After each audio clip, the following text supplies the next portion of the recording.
Thanks for stopping by Cooking with Crush. Today we're gonna make a pear and kabocha squash soup. You are not gonna wanna miss this, so stay tuned.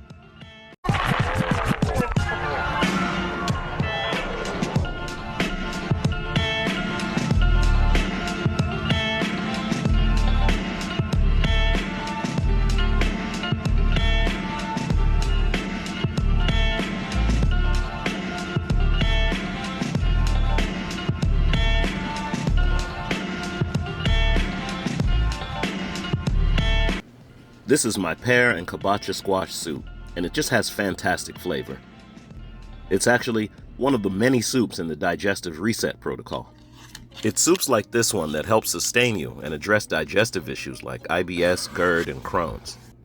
If you've joined the Digestive Reset community, then you already know. If you haven't, just comment the word digest below and I'll send you the link. The secret to a really good soup is a balance of ingredients. There should be a harmony of flavors that create a singular experience.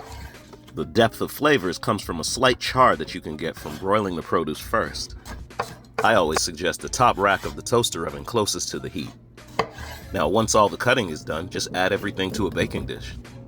By adding a little avocado oil and seasoning before heading to the oven, you're able to set it and forget it while working on the next part of the soup. Then just massage the seasonings in by hand. Make sure you get thorough coverage so that it broils evenly, and then we're ready to hit the broiler. Now let's dig into the kabocha squash with a sharp knife.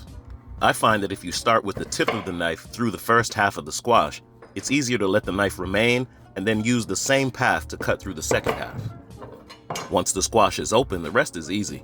Just scoop out the flesh and scrape the insides as cleanly as possible. Then you can season both halves and prepare to steam them. You want to make sure you use a pot big enough to fit both halves of the squash.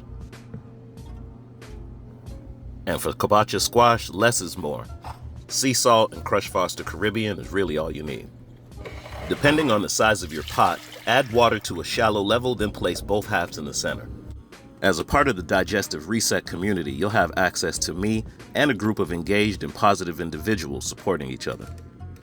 It's a proven solution for digestive rest and reset. But don't take my word for it. Check out the reviews and enjoy some of the incredible soup recipes while you're there. Kabocha squash, when it's steamed, has a nice sweet potato consistency. It's a great way to upgrade your mash or sweet potato pie. Now just combine your veggies from the broiler with the kabocha squash and add it to the blender. Don't forget your SEAMOSS gel for a mineral boost and a little bit of hemp milk. Now just do like NDO Champ and blend it up.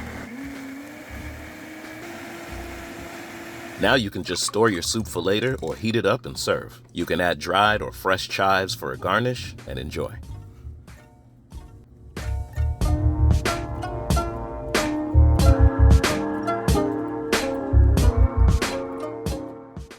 This pear kabocha squash is amazing. You have to try it. Thanks for tuning in to Cooking with Crush. And remember, you do not have to change the menu, just change the ingredients.